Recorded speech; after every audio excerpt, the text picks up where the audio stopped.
Hello and welcome to Your Story Stinks. Today we're going to be talking about Mulan, the 2020 live-action version. I've tried to do this intro about 5 times, and I'm just going to go with this one because this movie is so hard to talk about. It's such a bad, soulless, contradictory movie that it's hard to deconstruct. Because every time you try to deconstruct one part of it, there's like 4 other parts that contradict what you're saying. And I'll explain why soon. But before we do that, we need to talk about the fact that it's quote unquote a remake. Now, I said this when I talked about Pinocchio, but I don't view any of the live action movies as being remakes. Mostly because, yeah, they're doing the same origin story and it's by the same company, but they're not trying to retell the same story. Like, so much of the live action movies is changed that it's almost impossible to call them remakes because they have completely different story beats. In some cases, like Mulan, they have completely different characters or remove characters entirely. Like, you can't really call them remakes because the live action Mulan has as much to do with the animated original Mulan as Mulan 2 does. Like, yeah, they kind of share the same characters, and there's some kind of sort of familiar story beats, but they're nothing alike. And they're not even trying to be the same story.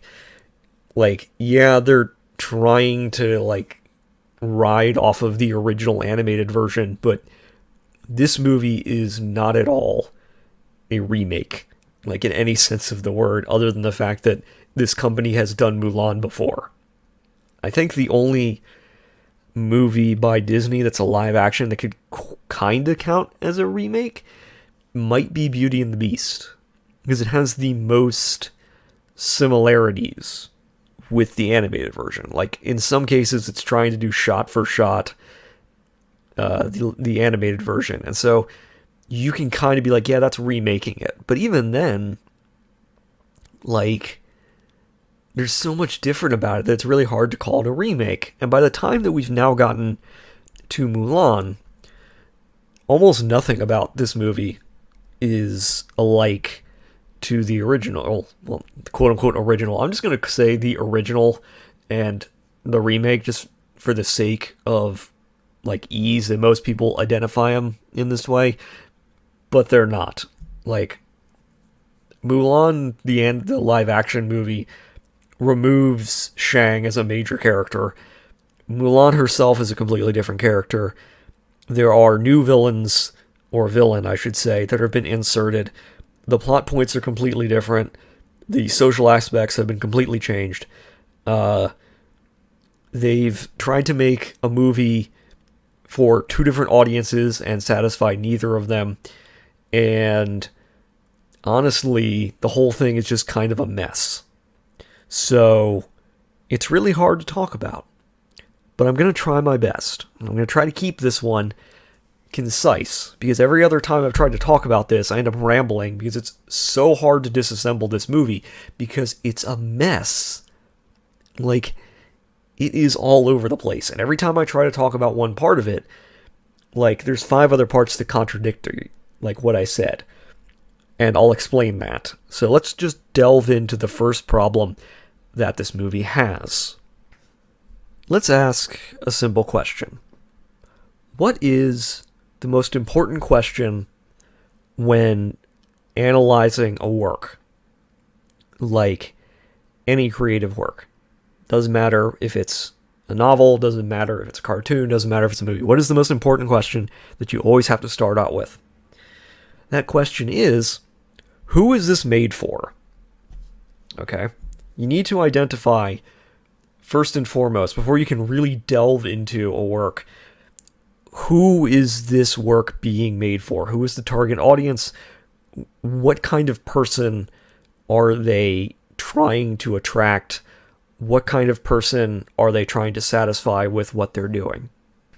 So to use an example, when I talked about the J.K. Rowling book that just came out that I've already forgotten the name of, I mentioned that the entire work was very clearly written for the author. It was written for no one else.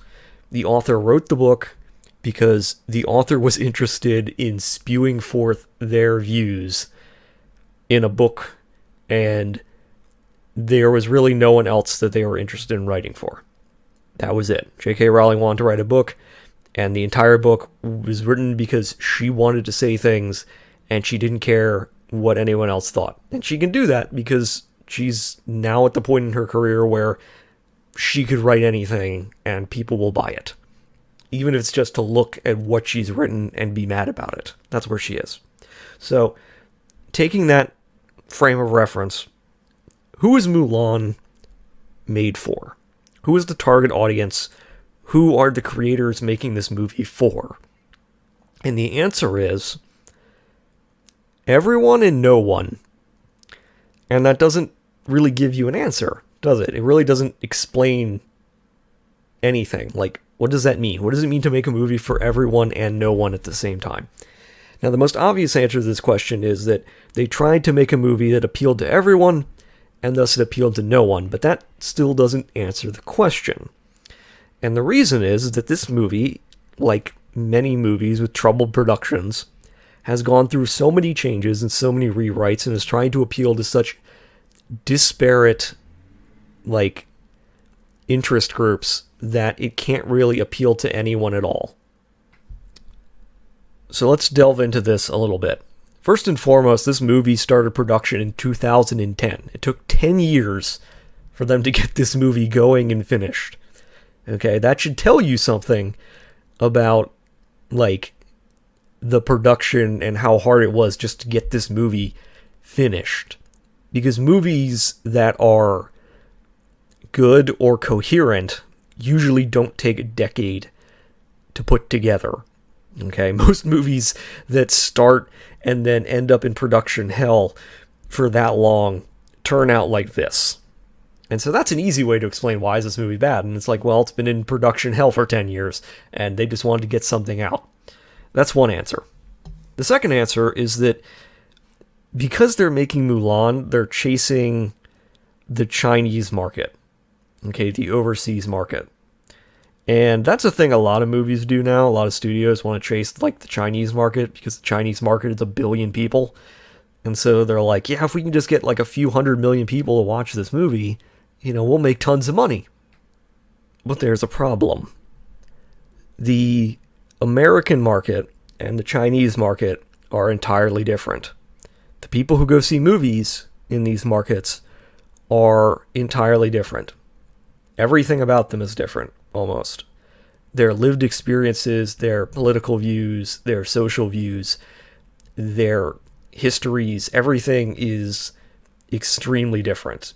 Right down to the fact that American viewers are living in a democracy and Chinese viewers are living under a Chinese communist dictatorship that censors everything that they view. So it's really hard to target both audiences. And this is why a lot of movies, when they're translated into Chinese, will censor lots of things. And it almost feels like, in some ways, unfortunately, that Disney is bending over backwards to accommodate them, especially with this movie. And it kind of makes sense, because they wanted to shoot the movie in China. But doing so meant that they had to go to where there are concentration camps and things like that, which is awful on its own. But it should tell you, if you're trying to bend over to satisfy people who are aware of, or even supportive of, or living under a system that accepts these kinds of things, they're not going to be the same as American viewers. They're just not. And you're not going to be able to tell the story of Mulan in a way that satisfies both audiences. You're not going to be able to tell a story that is Chinese and use lots of Chinese characteristics because Americans aren't going to know them. And we're going to get more into that in a moment. But for now, I need to hammer home the point that the movie is trying, on one hand, to present Mulan as a kind of girl boss, Western dominant female persona, and yet at the same time present the story of Mulan using Chinese cultural bedrocks that are entirely unknown to Western audiences and which are not conveyed very well. Okay?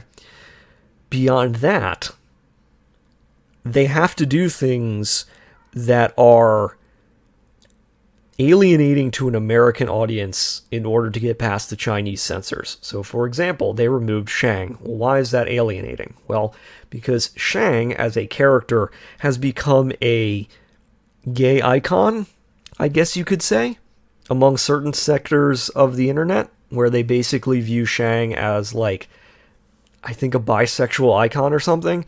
And so, because in China, gay rights are verboten, they can't use that character, or they chose not to. And so they've just removed a huge section of the original story. I mean, granted, he was an invention of the original, of like the animated version anyway. But that's not really the point. The point is that American audiences going into this, looking at it as a remake, are now alienated because you have to remove a central character to the original story because you need to satisfy Chinese censorship. Okay? Contrast that with the fact that this is essentially a cultivator movie. And some people know immediately what I'm talking about. I'm imagining most people have zero idea what cultivation is as a fantasy narrative. And this is what I mean when I say that it's really hard to talk about, because every time I try to talk about something in this movie, I have to explain 12 other things just to make it clear what I'm referencing. Okay, so one of the extremely popular things, I guess you can say, among younger Chinese people is cultivation stories. I guess you could say it's somewhat akin to like Japanese isekai or isekai. I don't know how to pronounce it. I've never heard a human being say that word, so I always say isekai, though I know that's incorrect. Doesn't matter. It's akin to that kind of thing. Okay, I don't know if they're called manhua. They're like manga, but they're not. I don't know if that's the right term or if that's the Korean term. Somebody will correct me. Point is, they're basically comics. And what they focus on is usually Taoist topics. Particularly the cultivation of inner and outer qi. And some people's eyes are rolling into the back of their head right now and going, I have no idea what you're talking about. And that's my point. If you don't know what I'm talking about, Mulan's going to confuse the hell out of you, because Mulan uses qi. Mulan essentially has superpowers. She is demonstrating superhuman abilities that they explained by her cultivating her qi and her being able to use it. Okay? And if you're an American, this makes no sense, because you probably have no idea what any of this means. What is qi? How does it work? What are the Taoist principles of cultivation? If you're an American, none of this makes any sense. If you're Chinese, you're like, oh, these are Taoist principles, but they're implemented in a way that makes no sense. And so it feels like this is their attempt to be like, see, we're showing you a Chinese hero figure doing a thing that is popular with the young people today that can also get through the censors. But that makes no sense if you're an American. And they try to tie this up by combining the superpowers with her being a girl boss, which is an American concept that is horrible. And now I have to talk about girl bosses. Because, again, every time you try to talk about this movie, you have to disassemble everything about it. So they've combined her having superpowers with her being a girl boss. So what's a girl boss? ostensibly, it's if you took the Wolf of Wall Street and you said, what if it was a woman? And that's the whole character. Girl bosses as an archetype are incredibly sexist, first and foremost, because what they do is they take a woman and they say, in order for this woman to be shown to be dominant and powerful, we need to give them all masculine traits and ostensibly make them a man. Like, that's what they think. Like, that's what they're sitting down and thinking when they write these characters. They're like, we need to give them the same characteristics as, like, Walter White. Or, like, the dude from, like, Fight Club. Like, we need to, in order to make this character, like, authoritative, we essentially need to strip away all of their rational characteristics and turn them into the female version of the most toxic male traits you can think of. Like, there are people who watch Fight Club and Mad Men and Breaking Bad and think that protagonist is aspirational, okay? And then they take those traits and they put them to a woman and they're like, we're done. It's essentially shorthand. It's cheating. It's a way for them to not have to write a female character who's a character. They just have to write them being toxic, like full of toxic masculinity, and they call it empowerment. And it's really sexist. In some ways, this is the culmination of a really sexist trope from like the late 90s, more like early 90s, where essentially the trope was a tough woman who fights for herself, but then they always pair her off with like the bad boy who needs a woman to teach him how to be a good man, and she just needs to find the right person to love because she can't be, vulnerable with anyone. You know that trope? In fact, I'm pretty sure just describing this, most people can imagine this exact character because it was everywhere in the 90s, okay? And it was cast as being empowering, and it wasn't. Okay, it was recasting a very sexist, like, stereotype as empowerment. It was being like the hardcore working woman. What she really needs is a man. And that's what she needs. She needs to find a man who she can love, which is why you had all those movies and television shows involving, like, an ass-kicking woman pairing up with, like, a loser, like, douchebag guy who has zero redeeming qualities.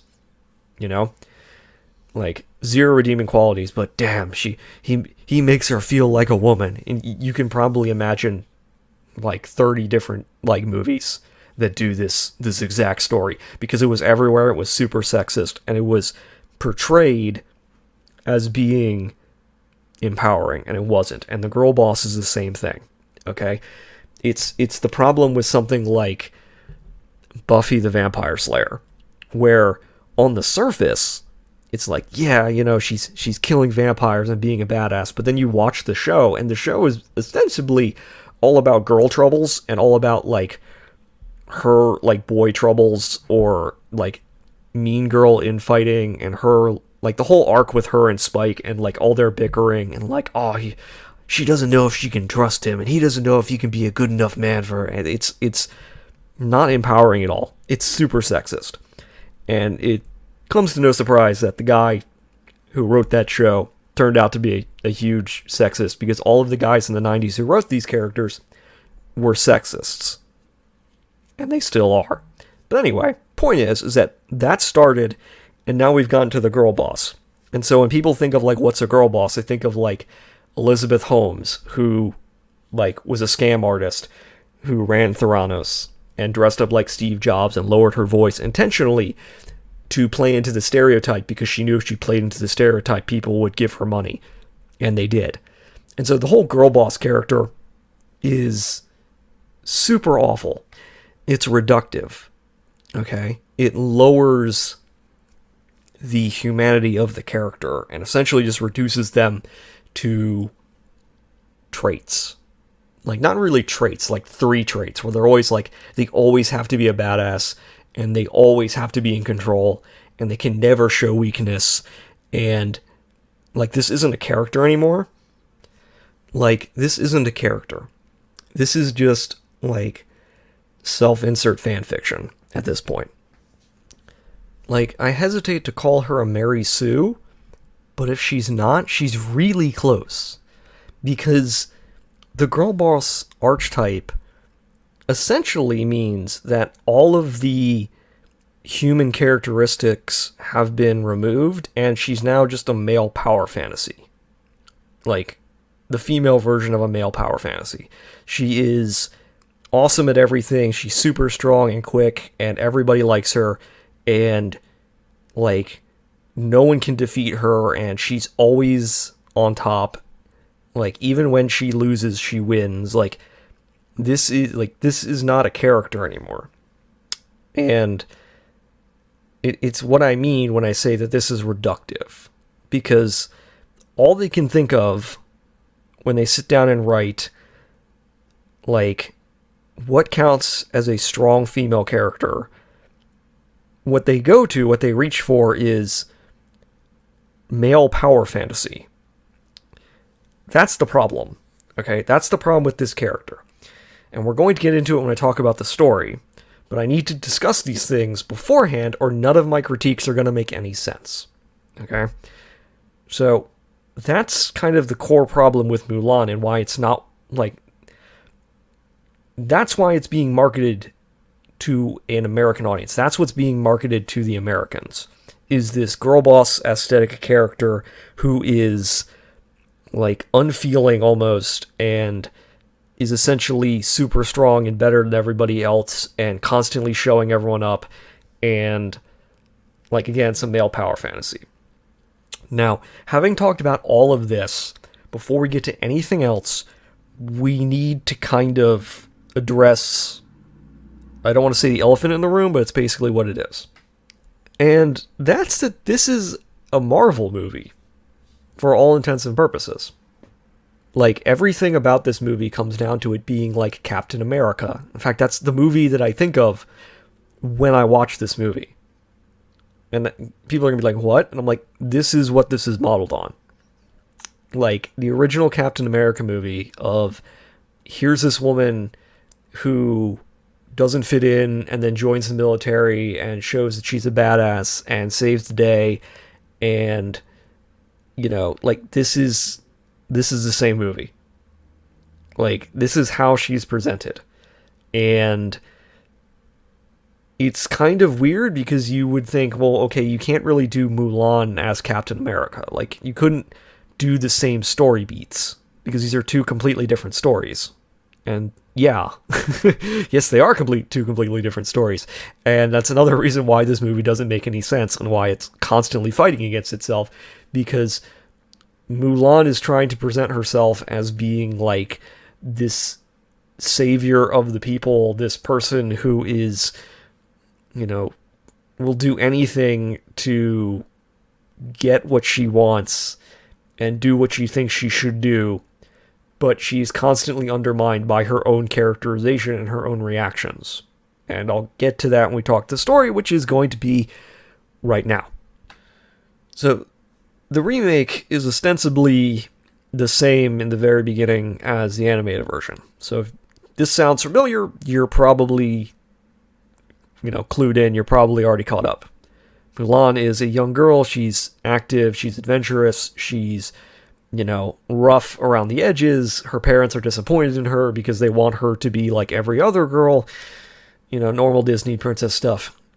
You know, then her parents have her meet with a matchmaker at the same time as her sister, with the hopes that, you know, she will, like, you know, be matched with a good husband. And this is where things kind of go off the rails. Okay? So in the original, the animated version, Mulan is clumsy, and she's not good at pouring tea, and she's not good at being fancy, and she's not good at court niceties, and she's not good at, you know, all these things that are expected of her. But she tries it anyway. Okay, she tries very hard to live up to her parents' expectations and fails. Okay, and it's a character moment in that story because she is someone who is trying extremely hard to be this thing that she's not. Okay, so she tries to do the tea ceremony, and she tries to wear the, walk correctly and wear the hair correctly and do these other things. Okay, in the new one, because we're working with a girl boss character who can never show weakness of any kind, the failure cannot be hers. So they still want her to fail, but they can't show her failing. Okay? And so she has to succeed even though she fails. And you're like, okay, how do you do this? Well, they make it so that her younger sister is afraid of spiders. Okay, well, that's her only character trait, so obviously that's what's going to happen. So a spider shows up, and, like Mulan, puts it under a teacup, and then the spider is obviously thrown into the air, and that causes, the teacups and everything to fly into the air. And Mulan, like a ninja, because she's, cultivated her chi, is capable of catching all of the fucking, falling pieces of china, on her foot. And it's, almost... in an animated version, it would be almost comedic. Like that animated, trope of, where a character is, balancing on one leg, and they catch, a plate with their toes, and then they also catch, a cup with their fingers, and they're, extended, and there's something on their head or something. Mulan does this. She catches everything, and shows that, ostensibly, she's a ninja, and has superpowers, and the, matchmaker is this woman is so unwomanly. She'll never find a husband with, amazing ninja powers. Literally, the scene is, spider screaming, the fucking tea set goes into the air, Mulan ninja catches all of it, and then it hard cuts to the matchmaker storming out oh, she's doomed. I can't possibly find a husband with this woman. What? They can't show her failing, okay? Because they're so wedded to this idea that Mulan must always be in control and almost show that she's amazing. So she has to be so amazing she fails, okay? Okay. I mentioned before, this is like Captain America, and I'm going to contrast it. So in Captain America, Steve Rogers is a wimpy kid who really wants to join the military because he wants to put an end to the war. Okay? And he's surrounded by jarheads who are gung-ho, violent dudes. But the thing about Steve Rogers is he has a good heart. Okay? And so even though he's not good at any of the military stuff, even though he has every disease known to man, he's basically a leper, ostensibly, he still gets in. He still wants to do it, and he tries really hard. And so that's why when he's selected for the program and gets the super soldier serum, he becomes Captain America, good person. Okay? He starts out from a moment of weakness. Okay? And in the original Mulan, this follows the same sort of arc, where, she tries to be something she's not and fails. And so when she goes to, be in the military, she is more successful by being innovative, okay? And showing that there are other ways to do things. And so she brings a new perspective to the military, which is why she fits in, basically, okay? And so it's a growing moment for her. In this one, she, from the beginning, is already superior to literally everyone around her, okay? This is the kind of woman who, starts out as a superhuman. And it's unclear why a husband would not want, a superhuman as a wife, except for sexism, I guess. But even then, that seems I think that's what they're going for. I think what they're going for is that amazing, tough women, which are apparently masculine, are unattractive to men. Which seems weird, because, I guess if you were a man who was easily, your pride was easily wounded, this would be a bad thing. But I can imagine for most guys, it would be I'm going to show my wife off, who's a ninja, at every opportunity. That's how I imagine most guys being. So it doesn't make a whole lot of sense. Anyway, let's move on, because now we have to get to the villain, who is just as boring and, like, barely there as he was in the animated version. I hate to say it, but there's a reason why when Disney rounds up all the villains, the guy from Mulan doesn't show up, because he's barely there. Like, he exists as a plot device more than a villain. And really, he could just not exist and it would be the same story. Because the story of Mulan is a character study, ostensibly. Like the animated version of Mulan, the villain might as well be outside forces forcing things on society, and Mulan trying to navigate society. Like, her trying to navigate around the army, her trying to navigate around the expectations of women, her trying to navigate around the expectations of men. Like, the outside invasion is there, but the Mongols are not really the enemy. Like, they are, like, a physical enemy, but they're not really the core adversary that she's facing. The core adversary is the society which she has to navigate. Okay? And so, in this one, it's basically the same, but they realize that this doesn't make a whole lot of sense. And so, now they want to introduce him as a more, I guess, threatening figure. And I think this is meant to be like an appeal to Chinese nationalism about fighting off outside forces.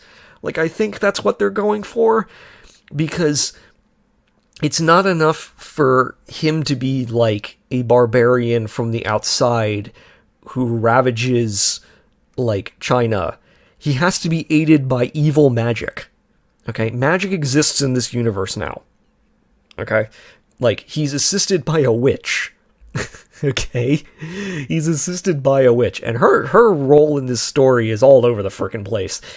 And I'll get to that as I describe her nonsensical actions. But, like, magic exists. Okay? We're not just dealing with Mulan superhero using her cultivation powers to be a ninja. We also have to deal with witches and their magical abilities. And yeah, I know in the original, or in the animated version, you know, there's a dragon and ghosts and stuff. But, like, she wasn't fighting magical beings, okay? Her enemies were not, like, using magical spells to oppose her, okay? The dragon thing and the ancestor thing are, I think, only because they needed a talking animal sidekick.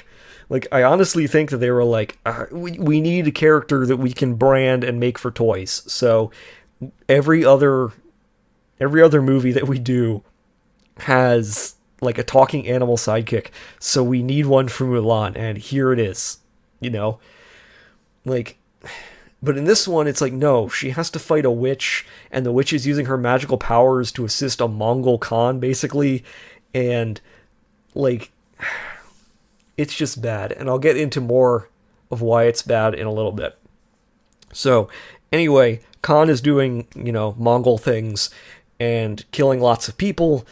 And then, rather than, like, just let people go, like, you'd think that the rational thing would be, okay, we show up, we kill a whole bunch of people, we leave a few of them to return home to tell the story about how dangerous we are. Like, that would be normally how you tell the story. No, that's not enough for this one. No, what they need to do is kill everyone, and then have the witch pose as a surviving soldier. Why? Okay? Why exactly do they need the witch to pose as a survivor to tell the Emperor of China about the invasion? You could just let a few of them survive, who will then do the same thing. Like, there's no reason for the witch to show off her, like, disguising powers, except to make a point which is super stupid, which we'll get into when it comes up again later. Anyway, point is, the Emperor of China freaks out, as you probably would, and he immediately issues a decree that says every family must send one man. Okay? Here's the problem. Apparently, the Emperor is an idiot, because his decree of every family must send one man includes, like, elderly men and disabled people and children. Like, so they show up in Mulan's village, and they're all there, and they have to recruit people. And, you know, Mulan's father, who is old and aging, and is also crippled, so he can't walk, is like, I have no sons, and they're like, too bad, guess you have to join the military, old crippled man. Like, this is a man who can't walk, who literally falls down in front of them because he can't walk. And they're like, sorry, guess you have to join the military, because every family must contribute a son. Like, why would, like, this would be so, like, this makes no sense. This makes absolutely no sense. It'd be one thing if he was, like, healthy, but old. You know what I mean? Like, if he was, like, in his 50s, and he's clearly too old to be, like, a recruit, but, you know, he's still mostly healthy, and so they're like, okay, you don't have any sons, so you have to do, you know, because we're really desperate for manpower, and you'll have to do. Like, that might make sense, but the fact that he's crippled, and that's a plot point, is so bizarre. Like, he's just this old crippled guy, and he's like, yep, you gotta join the military. Like, imagine if they found somebody with no legs, and they're just like, you have no sons, man with no legs, you're gonna have to join the military and fight the Huns. You know, like, it makes no sense. Like, it makes the Emperor and the military look monumentally stupid. And I think this is intentional, because we need Mulan Super Soldier to show them how stupid they are. So, Mulan sees this, and she immediately goes, you know, my crippled old man dad has zero chance of surviving in an army or just fighting the Mongols, so I need to take everything he owns and join the military in his stead. So, like, she takes his armor and his sword, and in the animated version, the sword is, like, a big thing about how, like, she takes, like... So, in the... Okay. In the animated version, they make a big deal about his sword, because he's like, I was a soldier, and that sword got me through so many battles, it's important to me. And then Mulan takes it, and then she loses it when she fights in battle, and she comes back, and she's super, like, sorry, because she's like, I lost your sword, and he's like, you know, you're worth 1,000,000 of those. Okay, and it's this huge moment that he values her more than any possession. Like, that's the whole thing. In this one, she just takes it, and it contributes nothing. Anyway. So she takes all this stuff and joins the military. Okay? She's surrounded by a bunch of other people. You know the story, basically, where, oh, look at all these guys who are not soldiers trying to be trained into soldiers. And again, this is where, like, there's a huge missed opportunity. Because in the animated version, one of the things that they try to show off is that Mulan is not a great soldier. Okay? That's a plot point. Okay, they make it clear that Mulan, when she joins the military, is full of aspiration, but when she gets there, finds out it's really hard to be a soldier, and it requires a lot of know-how and a lot of physical ability that she just didn't have, okay? And so she's not really good at it. But in the contrast, she has ingenuity, and because she's not necessarily a good soldier, she finds ways to be successful even though she lacks a lot of the quote-unquote masculine traits. So example of this, when they're climbing, like, the log, and she can't get all the way up, and so she uses, I think it's her sash, to, like, you know, using her brain power, uses her sash to give her more grip so that she can climb up. She doesn't use her brute strength, she uses her ingenuity. And so this is a moment where, you know, she shows that she has capability of a soldier, and so she learns from the other guys how to be, you know, more like them, and they learn how to be more like her, and it's a good bonding moment for these characters. All of that is gone in this version. And that's mostly because this is the Mulan show. Okay, Mulan has to show that she is amazing at everything, instantly. Okay, she shows that from the get-go, she is a natural soldier who is skilled in weaponry. We've already seen that she has ninja-like reflexes. She is, like... all of the stuff about her having to learn is just thrown out the window. And so she starts out being better than everyone else. And so you don't get any of the character moments with the other side characters. Okay? And, then they cut to, okay, the army is still marching, you can't train for as long as you need to, so we're just going to send all of these dudes who don't know how to fight to go fight heavily armored and trained Mongols, essentially. Okay? And this is where things become stupid. I mean, things were already stupid, but this is where things get, really stupid. Okay? Because Mulan demonstrates that she is,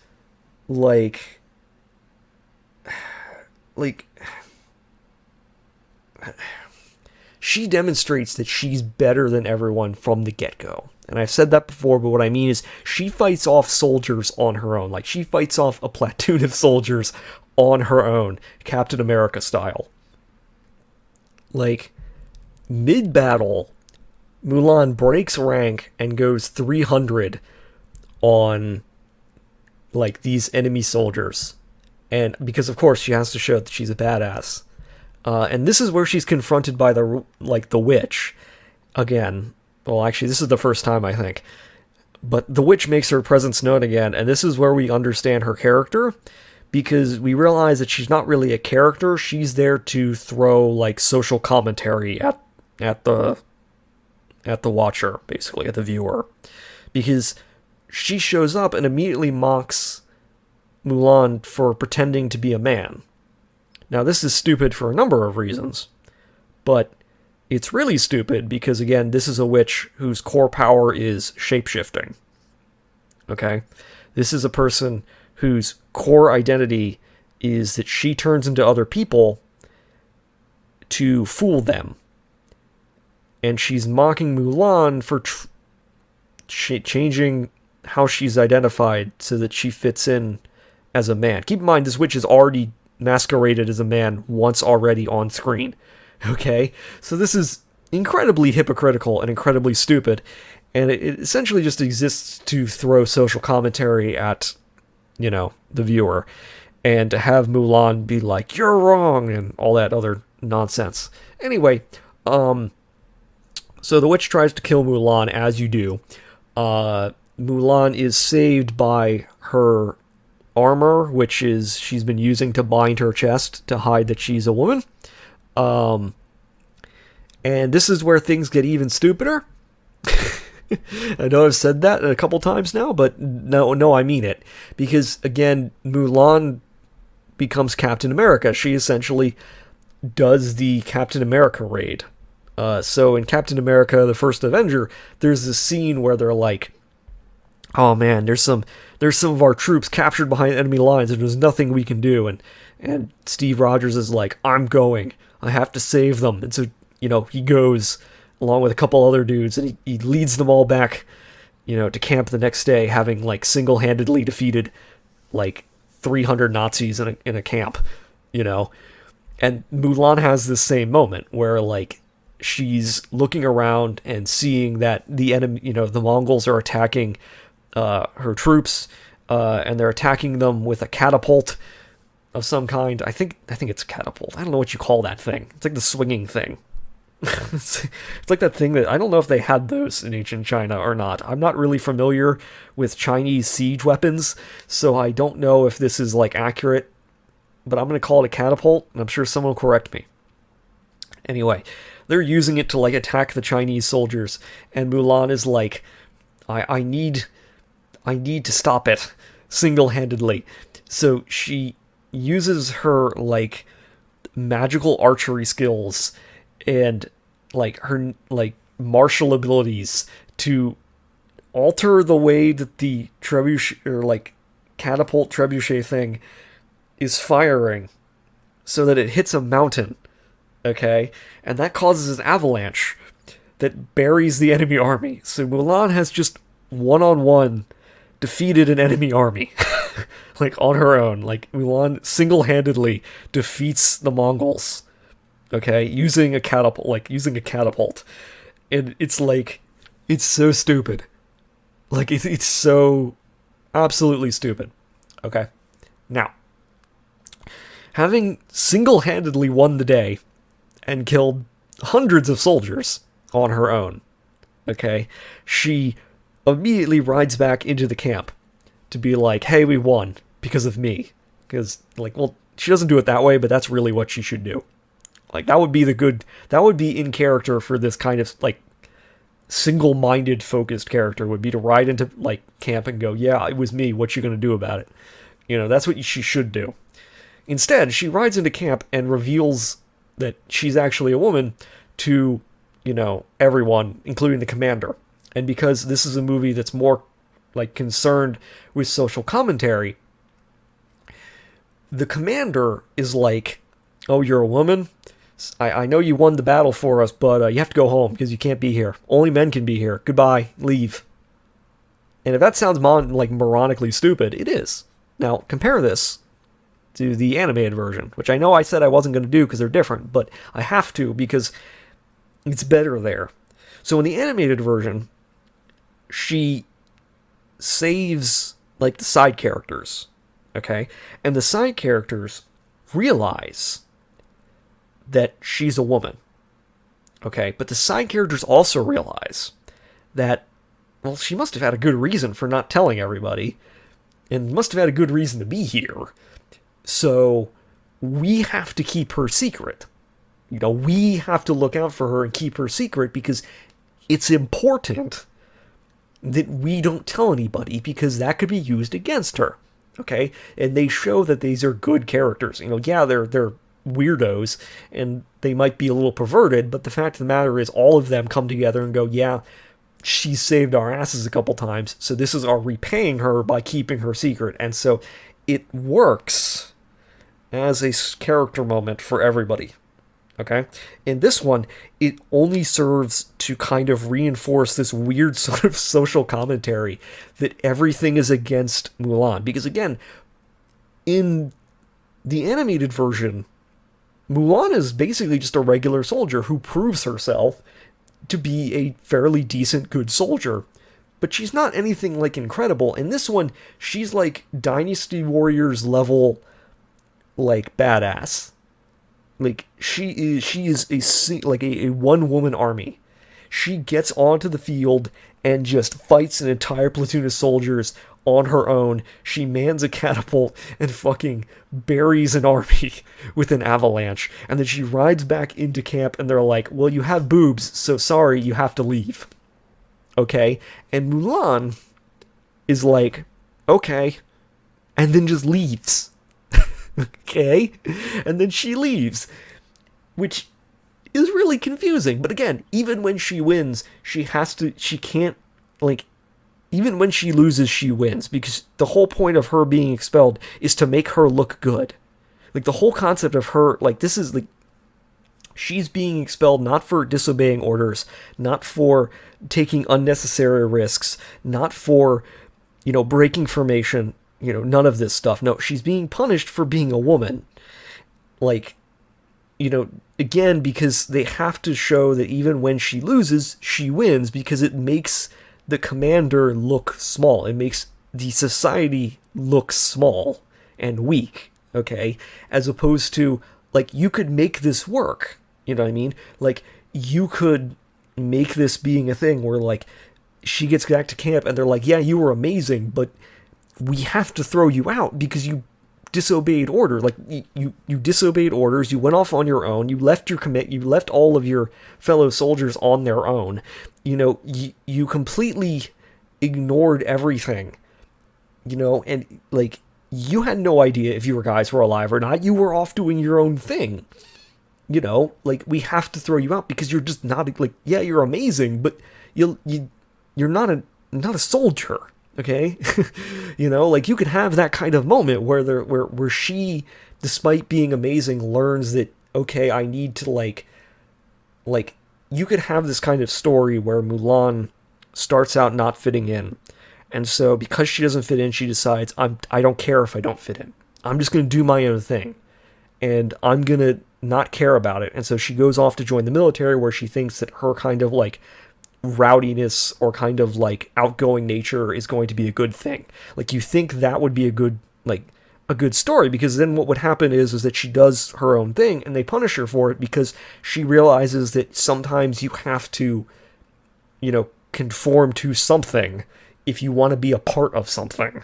And that sounds stupid, but it's better than what they give us, which is Mulan Super Soldier being punished because she's a woman because they want to throw more social commentary at us. And I'm not joking about that, because as she's going home, like demurely going home, she's confronted by the witch again. Yes, the magic witch with the magic powers who she just defeated now shows up again. Okay. So, the witch is back. And it is now time in the story for the witch to reveal her origin story. And the reason why she's evil. I don't think anyone cared, but we have to do it. So she's like, people shunned me because I had magical powers and was different. So I joined, the Mongols because they treated me like an equal. Which is a pretty lame origin story. It would have been way better if she was like, I was shunned by my people, and I wanted revenge. And so I joined the only people who understand the world like I do. Who understand that the only thing it's that matters is power. And that's it. That would be a better origin story than everybody treated me badly and the Khan didn't, and so I joined him in slaughtering millions of people. Because that's what she's enabling. Remember this. She has ostensibly helped enable him to conquer and enslave and murder, thousands and thousands of people at this point. Okay? She is aiding him in his conquest and his wars. And her entire reason for doing so is people were, didn't accept me and he does. And they're not, lovers or anything. That would make more sense. Why is she going... why is she enabling this? Okay? This guy is designed to be a monster, ostensibly. He's a warmonger. Okay? He's a conqueror. Okay? He puts people's heads on spikes and things like that. Okay? He's not a good person. Okay? And so, if, her backstory was, he accepted me as a person, as he didn't care that I was different. If they were lovers or something, this would make way more sense, because it'd be he was the first person to see me, all of me, and accept me, and I will do anything for him. You know what I mean? That would make way more sense than what we get, which is basically just, he was the first dude who treats me like an equal, so I'm willing to aid in his genocide. This makes no sense. Anyway, she also turns supervillain and starts espousing her evil plan, or I guess the Khan's evil plan, by explaining literally everything they've been doing. So she's like, yeah, you think that we're invading and raiding all of these towns, and that's our whole plan. But in reality, it's not. All of that was a diversion, and our real plan is to go and capture and then execute the Emperor, because apparently the Emperor captured and executed the Khan's father, or something. Which, again, this is being told to us by another character and not the Khan himself. Okay? Which is really stupid. For a number of reasons. One, it removes the fact that the Khan is a character by having his backstory revealed to us by a completely different character. Two, it removes any relationship between villain and hero, because Mulan has never met this guy and doesn't know anything about him, and so has no real reason to fight him, because neither of these two have a personal relationship. They have no connection to each other. She only knows his backstory secondhand. He doesn't know she exists at all. Okay? So it doesn't work, as a villain. The way you do this correctly, the way you should write this story correctly, is, Mulan goes... the way you would rewrite all of this to make it work is, Mulan goes and fights the battle, and she's amazing, and then she uses the catapult or whatever and defeats the enemy army. But because she's on her own and overextended, she's captured by the enemy army. And then she's brought before, the Khan, and the Khan reveals that she's a woman. And then he has that huge, you have that huge moment, that stereotypical moment where he's like, see, they're so weak, they send women to fight us. That kind of shit. That kind of stupid sexist bullcrap. But if you're I'm assuming that they're committed to this bit of having this be like a woman's empowerment story. So I'm trying to like add things that I think that would be stupid enough for them to do. But anyway, you would do that, and then you would be like, okay, then he tells his backstory to her. Okay? So he would be like, you're a woman, but that's no impediment to us, the Mongols, because my second in command is also a woman, the witch. Okay? There's no like, in the Mongols, everybody isn't equal if you're strong, and you're clearly strong, so that you should join us, because you're not, like, they'll throw you out if, you go back to your people, because they're not going to accept you the way I'm going to accept you. And obviously Mulan would have to refuse, and so, she would probably be like, why are you doing this? The standard hero bullcrap of like, why are you raiding the Chinese? Why are you killing all these people? Why are you waging war against us? And that's when you get the villain to explain his backstory, and he explains his personal, like, vendetta against the emperor, where he's like, I don't really care about China. I don't really care about ruling China. I don't care about any of that. All I care about is getting revenge against the emperor, because the emperor captured and killed my father. And this is a personal revenge story, and I will personally burn down all of China if it means killing him. Okay, that's how far he's willing to go. Okay, he's willing to use any power, he's willing to use any means, make any deal if it means killing the emperor. Okay, and that's why he's aligned with the witch, who is using dark magic or whatever, because he's willing to accept her, even though the rest of the tribe is kind of like iffy about her. Like, he's willing to do that because he wants to go so far to kill that emperor, because he wants to get revenge. Okay? And so Mulan's like, I can't join this, I can't be a part of that. And so he's like, the best way to punish you is not to kill you, because you want a warrior's death. Like, you would love a warrior's death. So what I'm going to do is I'm going to send you back to them alive, so they can see that you're a woman, so you can feel the scorn of their rejection. So you can feel them reject you. And when you do, just know that I gave you a choice in joining me and being my equal. Like, that's what you should do. That should be the story you should be writing. Okay? Because it's 1,000,000 times better than what you did. Alright? That hits all the same beats that you're looking for. And it's so straightforward. Okay? That hits all the beats that you're hitting here, but 1,000,000 times better. Anyway. Where were we? Oh, right. Witch warning Mulan for some fucking reason. Okay, so Mulan realizes that she has to warn the army. Now, Mulan knows that if she goes back, she might be executed. And that's kind of stupid, but then again, with how this army acts, it would be it would be fitting if, for this story, with how stupid the army is, if she came back to be like, hey, the emperor's in danger, and they went, kill that woman, and didn't listen to her. Like, that would be on brand for this military. But they don't do that. She goes back to the military and she's like, hey, this is like, she tells them everything the witch told them, and the commander is like, I can't listen to you because you're a woman. And so now you get the moment where all of, like, the soldiers that she saved earlier are like, well, we think we should trust her, the super soldier. She's pretty smart, and also she's amazing, and single-handedly won a battle for us, so we should probably listen to her when she says something. And the commander finally relents, where he's like, you're probably right. Okay, you get to lead. You get to lead the soldiers then. Which, again, comes out of left field, because a moment ago he was like, I can't listen to you, because you're female, and now he's like, yeah, you're totally right. I have completely changed my opinion, and actually, you should go and save the day, because plot says so. Alright.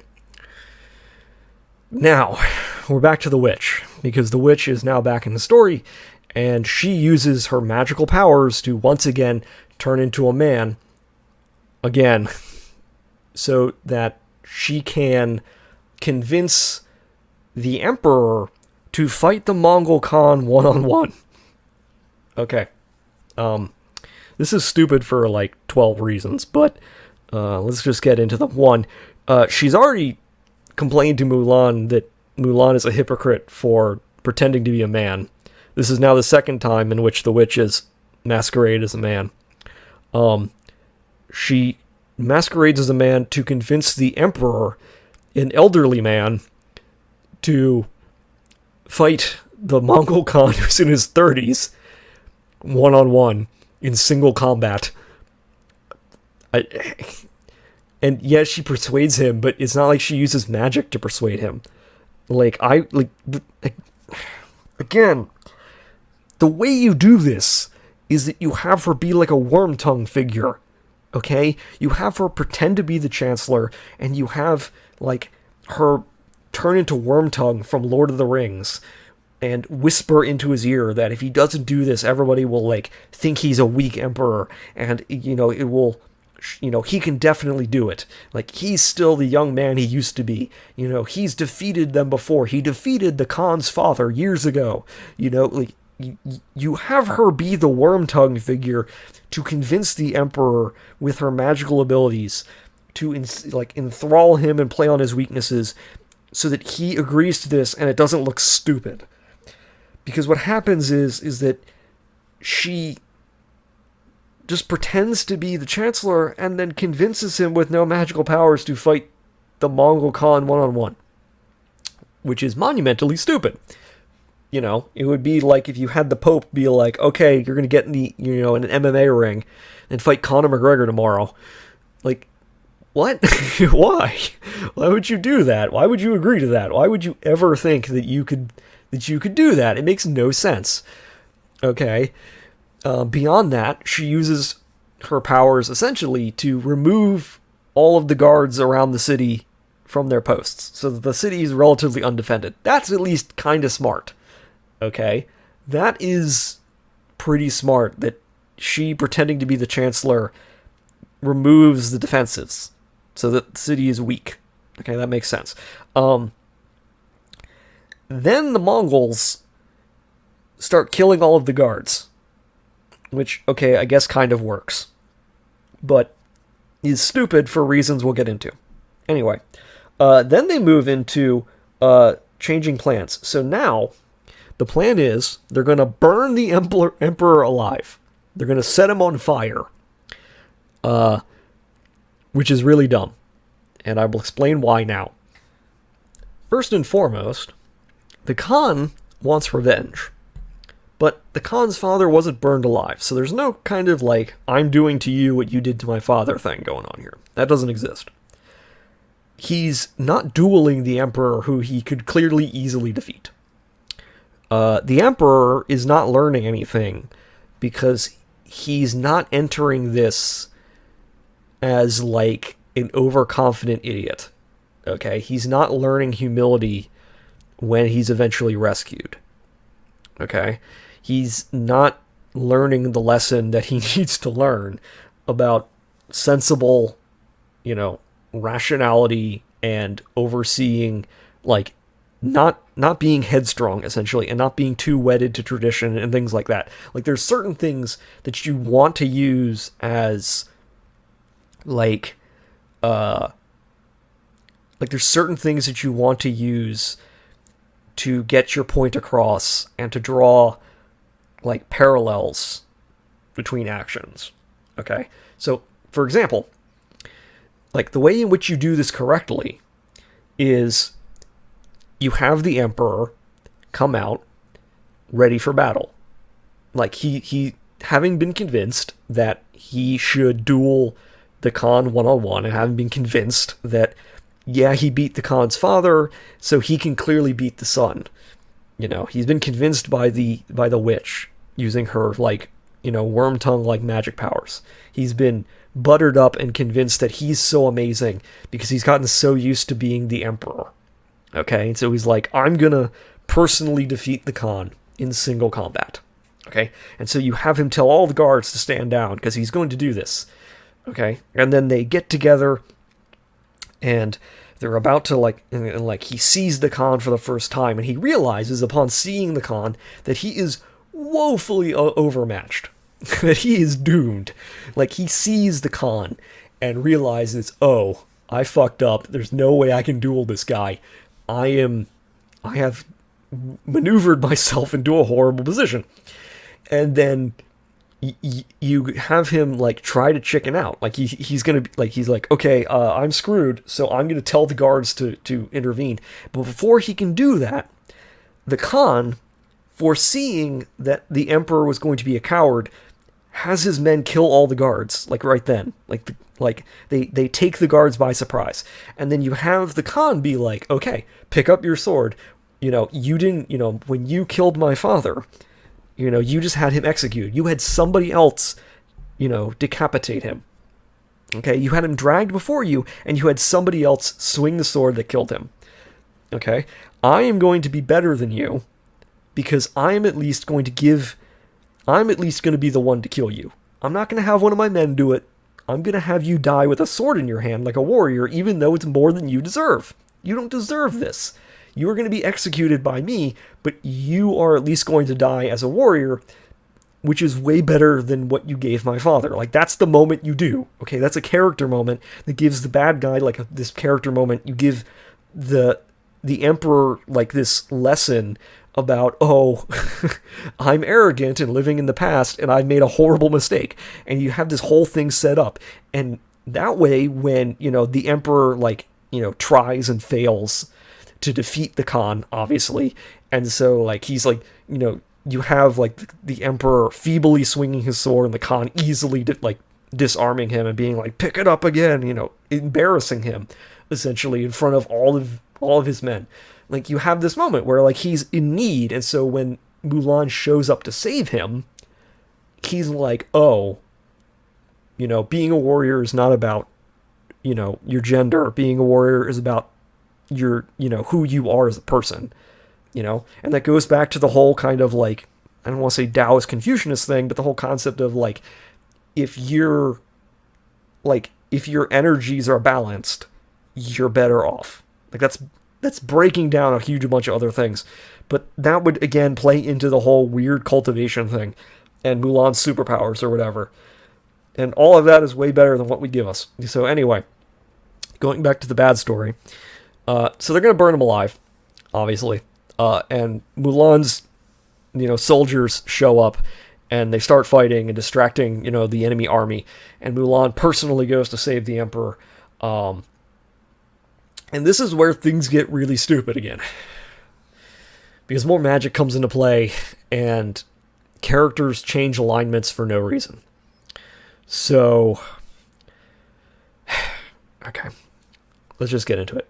So Mulan shows up to save the Emperor. The Mongol Khan has an arrow, knocks it back, and fires at Mulan. Okay? The witch, for reasons I don't understand, if I knew them, I would tell you them, for some reason, has decided that burning the Emperor alive is a step too far, and throws herself in front of Mulan to take the arrow instead of her. But that's not even really the full story here, because what she does in reality is she uses her magic to turn herself into a bird. I don't know what kind of bird. I think it's an eagle or something. It's a big bird. And so she turns herself into a bird and flies in front of the arrow and takes the arrow in the chest as a bird. Because, apparently, she's decided that the Emperor being burned alive is a step too far, and that the Khan has lost his mind. Which is wild. Okay? Because, again, this is a guy that she's helped commit genocide, essentially. This is a guy who she has, aided in his path to glory. She has helped him murder, rape, and pillage his way across China, across the steppes. She has seen and aided him do horrible things, and yet burning one old man alive is apparently too fucking far for her. Apparently, it's enough for her to jump in front of an arrow as a hawk. Again, magical powers come out of nowhere. Not sure why she needed to be a hawk to do this, or why she couldn't just use her magical powers to, like, I don't know, move the arrow out of the air or something. So she can transform herself into any shape she wants. Like, she's one half of the Wonder Twins, but she can't, like, maneuver things in midair. Whatever. Never mind the fact that Mulan, again, ninja. I'm surprised Mulan didn't just catch the arrow out of the air. Like, that would be completely in character. But no, again, she just jumps in front of, like, the arrow and dies. Because apparently Mulan has touched her heart or some stupid bullshit like that. I don't get it. I don't get it at all. Okay, now to tell you what I would do instead, and what I think would have been better in hitting all the same notes, to show you that you can still do this and have it work. Okay, you can have these same story beats and have it not be stupid. Alright? So here's what you do. You want the witch to sacrifice herself. You have the witch aiding the Khan and going along with his plan, and she's 100% with him. She's absolutely with him, and she's totally down with the whole revenge thing and everything else. And so finally, they get to the moment. Like, they've done all these horrible things, and they get to the moment, and the Khan is at the cusp of victory, okay? And he is absolutely losing it, ostensibly. Like, he's gone, like, as the story progressed, you would have him be more and more kind of cold and unrelenting and unfeeling towards her, because he is so focused on the goal that is right in front of him. Okay? And as he gets closer to it, he becomes more and more unstable. Alright? And so when the moment comes and he's like, I'm not just gonna kill the Emperor, I'm gonna, like, skin him alive, I'm gonna skin his family alive, I'm gonna skin every citizen in the town alive, I'm gonna mount their heads on pikes, I'm gonna, I'm gonna do horrible, insane things to them. I'm going to, like, do this, I'm just gonna destroy everything he loved. It's not enough for me to kill you. Like, she aided him because she's like, okay, he wants to get revenge. I understand and I sympathize with his desire for revenge against people who have who have wronged him. But then his desire for revenge gets completely out of control, and she finds the bridge that is too far, essentially. Like, that's how you write this. And so he is losing his mind and going nuts, and he's like, I'm gonna destroy everything, and she's like, I have made a horrible mistake. She's like, I have completely, I did a terrible thing in aiding this dude, because he is just off the deep end, and I need to do something to stop him. Okay? And the way in which she does that is she saves the life of the one person that she thinks can stop him, which is Mulan. So that way, when she sacrifices herself, it doesn't come out of left field. Okay? When she jumps in front of him, jumps in front of the arrow, it's not like a complete 180 of her character. Because you understand why it's happened. Okay? In the way they do this in the movie, there's no understanding. It's not there's no way to understand why she's done this. The entire movie, she's been opposed to Mulan, has mocked Mulan, has described why they are different and why she doesn't like her. And at the last possible moment is like, actually, I'm going to sacrifice my life for you. Why? It's not clear. It's just there and doesn't make any sense. It's just there. Anyway, Mulan then has a sword duel with the Khan, and the Khan destroys her father's sword, which, again, in the animated version is a super important heirloom and means a lot to him. In this version, it's not a super important heirloom and means nothing to him, so this moment doesn't make any sense. Anyway, she kills him using her awesome ninja powers, and then she frees the Emperor, and the Emperor's like, holy crap, you're amazing. You should join my personal guard. You should be, I need you to be my bodyguard. I need you to, defend me, because you're amazing. Okay? And here is where things break down yet again. So in the animated version, the reason why she turns him down is because her whole reason for going off to battle was to make her father proud. Okay? She wanted to live up to her family's reputation. She wanted to prove that she was good enough for them, that she wasn't just a screw-up, that she wasn't just, a terrible, her parents disapprove of her, and so she goes off to war because she wants to do her duty, ostensibly. Okay? In the original story, the reason why she turns down the Emperor is because essentially she's like, I did my duty to the state. That's the only reason I did it. I didn't do it for fame or glory or prestige. I went off to battle because China needed me. And now that China no longer needs me, I intend to go home and live my life. Okay, that's the original story. In the animated version, obviously, she goes off to war because she wants to, live up to her parents, and prove that she can make something of herself and not disappoint them. And so, after she's won the battle, after the Emperor offers her thing, she's like, no, because all I want to do is go home and be with my parents again. I have done it. I went off to war. I was successful, and it's enough. Because she's not in it for personal glory. Okay? That doesn't gel with this version of Mulan, because again, this is a version of Mulan who is a Marvel character, ostensibly. Okay, this is Mulan, the super soldier, who has fought off battalions of troops one-on-one. This is Mulan, the one who buried an entire army with a catapult. This is the Mulan who, went off to join the military because she's a super soldier. And so it makes no sense when she's like, nah, I think I'm done. Bye. And she goes home. Okay. Now, again, she goes home, and this is where the ending doesn't make sense. I know I've said that a few times, that things don't make sense, but this is where the ending really doesn't make sense.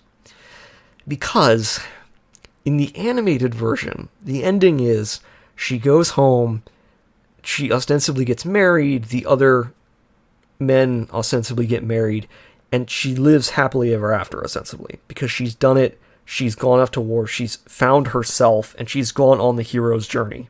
It has been a full cycle. But in this one, Mulan has not gone on a hero's journey, because Mulan, in the end, is the same character that began the story. Mulan is one character throughout the entire story, so there's no journey. Okay?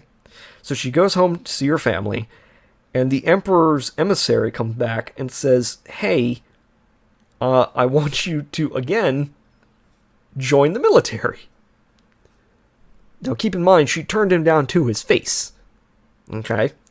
But this time, the commander that she served under in the military before is showing up, and she's giving him a new sword. Or he's giving her a new sword. And he's like, you should join the military. The Emperor wants you to rejoin the Imperial Army as a commanding officer. And the movie leaves it vague on what she chooses. Now again, this is stupid for a number of reasons. So first of all, the sword thing is meant to be a personal note, as I said earlier, between her and her father. Okay? The sword is a representation of things. Because she takes the sword thinking it's an heirloom and going to battle with it because it's the only sword they got, but she also knows that it means a lot to her father. That's why when she comes back, she apologizes to him for losing his sword. Okay? Because she knows it meant a lot to him. And so he's like, no, the sword is a sword. You are irreplaceable. Okay? It's a moment. Okay? It's a character moment. Okay? Where she realizes that, yeah, her parents might have been somewhat disappointed, but they still love her and care about her more than things. Okay? They care about her more than they care about her being a quote-unquote good daughter. Okay? It's a character moment. It's the whole point. Okay? In this one, the sword doesn't mean anything. So, she took his sword, went to battle, lost it, and now the Emperor is bringing her a new sword, which is representation of her, I don't know what it represents. It doesn't really represent anything, but it feels like it should. It's presented as though this is supposed to represent something. And it leaves off with him being like, you should rejoin the military. And her thinking about it. And I'm like, story-wise, this makes no sense. Like, story-wise, ending on this note makes no sense. So why is it here? And the only thing I can think of is that this is like an appeal to, like, Chinese nationalism. Like, it's the only thing I can think of. Like, why is this here? And the only answer I could come up with is that this is an appeal to Chinese people that they should support the militaristic Chinese state. That is the only answer I could come up with, because there's no, like, other reason. There's no other reason for this to be here. There's no reason to end on this note, except to be like, women of China, your country needs you, or something like that. You know, that's the only thing I can think of, and that's how the movie ends, as unsatisfying as every other part of this movie. And that's how the movie ends. That's the end of the movie. That's covering everything in the movie. And now I need to discuss one last thing, which I guess is the controversies, although honestly this just kind of goes back to who is this movie made for, because unfortunately we live in an age where if you want to do things in China, you have to kind of obey the Chinese party line. Okay? It's kind of like if you wanted to film the movie in North Korea. You're not going to be able to just say or do anything you want, and the people who are, you know, affiliated with the movie are not going to be able to say or do whatever they want. Okay? And in America, not being able to say or do whatever you want usually means you can't be a bigoted, racist, you know, sort of person. You know, you can't go on television and say racial slurs. You know, you can't openly discriminate against people. That's what it means in America. In China, a communist country, it means you have to follow the party line, which is, how do I put this, at odds with what most Americans believe, to say the least. So let's just run down a quick list of all the problems. Problem number one, they filmed in a place with concentration camps, which, pretty bad, but they don't technically, quote-unquote, exist according to the Chinese government, as you do. They wanted to film, obviously, in China for this, because it's Chinese, and the Chinese government had them film in places with concentration camps where ethnic cleansing is going on. Disney, of course, was like, well, okay then, guess we're going to do that and hope nobody notices. They noticed, and it was bad, and they shouldn't have done that. Now, there's, in America anyway, there's a thing about you should probably hire people of color to tell people of color stories. Like, that's a thing you should do.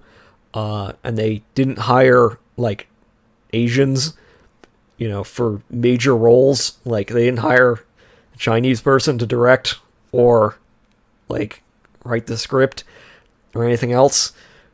And they tried to, admittedly, but they couldn't get the person they wanted to. So that happened. Still bad. The main thing that most people, I already talked about the whole they removed Shang because apparently he's like a bisexual icon or something. And obviously they need to remove him because the Chinese censors would not let that happen. But the thing that most people remember is the lead actress's, the one who plays Mulan, her comments about Hong Kong. Now, again, in America, you can say things like Hong Kong should not be a part of China. You can say things like Taiwan is its own country. You can say those things in America. You cannot say those things in China. Okay? If you are in China and you say something like that, the police are going to show up at your door. Okay? Your social credit score is going to go down. All right? So, it is not exactly surprising that their lead actress expressed support for the Chinese government during the Hong Kong protests about how she supports Hong Kong police. Now, the smart thing probably would have been to say nothing, about it, because there's nothing that they could say in that situation. Like, if you express an opinion on that, no matter what opinion you express, you're gonna piss off somebody. Like, if she says, like, I support Hong Kong or free Hong Kong, which would endear her probably to an American audience, the Chinese censors would probably have just pulled the movie, and it probably just wouldn't have shown, because they're not going to show a movie with an actress who expresses such sympathies. That's just how the Chinese government works. So, the alternative of her saying that she supports, the police, that she supports the state, which is the Chinese Communist Party line, pretty standard in China, where, the internet and everything else is censored. But in America, that is horrible. Like, the American mood towards the Hong Kong protesters is pretty rightly that police brutality is awful, and, the concept of self-determination should apply. But that's not how it works in China. If you said that in China, you would be arrested, probably. Okay? So, again, it backfired in America, but there's a lot of controversy about her statements. But this also kind of plays to the whole, this is for two different audiences who are completely different. Like, the Chinese and American audiences are not remotely alike in how they think, in what media they're exposed to, like, in their cultures. Nothing is alike at all. Okay? Like, it's not like the United States and Canada, which have, like, minor differences in culture, which are unique, but have, like, have a shared language and have shared multiple, like, cultural points and things like that. It's completely different. And so, like, it's bad, and I disagree with her on this, because I also disagree with the Chinese state on this, but I'm not sure what anyone expected her to say. Like, if she had expressed any other opinion, like, there's a 0% chance this movie would have come out in China. Like, I don't think, like, they just, yeah, it's just a mess, and it pretty much demonstrates why trying to court a Chinese audience in this day and age is a failing experiment. Like, this movie did not do well. Okay, this movie had a $200 million budget and made $70 million. Okay, they're $130 million in the hole. It took 10 years for them to make this movie. 10 years. Okay, it took you 10 years to lose $130 million. That is, like, the perfect example of why you should not make this movie. Okay, because you can't you can make this movie for a specifically Chinese audience, and you would completely alienate all your American viewers. You could make this movie specifically for American viewers and completely alienate your Chinese viewers, but you cannot make a movie where both sides are equally happy. Okay? It would be like if in 1975 you tried to make a movie that appealed equally to American viewers and viewers in the Soviet Union. Okay? You just couldn't do it. The things that are going to appeal to Americans are not going to get past, like, the Soviet censors. And if you changed enough to make it appeal to the Soviet censors, they just wouldn't appeal to Americans. Okay, this is why most of the Cold War countries had bootleg movies. Okay, very famously, the Turkish Turkish Star Wars, things like that, where they couldn't get past the censors, but people still want to see them, so they changed the movies and called it the same thing. Like, that's the situation we're in. And just because the Chinese government has, over the last 30 years, allowed certain things, doesn't mean that you can just put stuff out and appeal to both audiences correctly. And so this movie is torn between these two competing ideas. It is torn between these two audiences. And, you can't do that and make a successful movie. That's the long and short of it. Like, everything else I've talked about, everything else about the story and about the controversies, it really boils down to the core issue is, who is this movie made for? And the answer is everyone and no one. That's how I started this, and that's how I'm ending it, because there's nothing else to talk about now. So that's Mulan. That's the live-action Mulan. It's terrible. Don't watch it. That would be my recommendation. It's really bad. Anyway, Your story sucks. See you next time.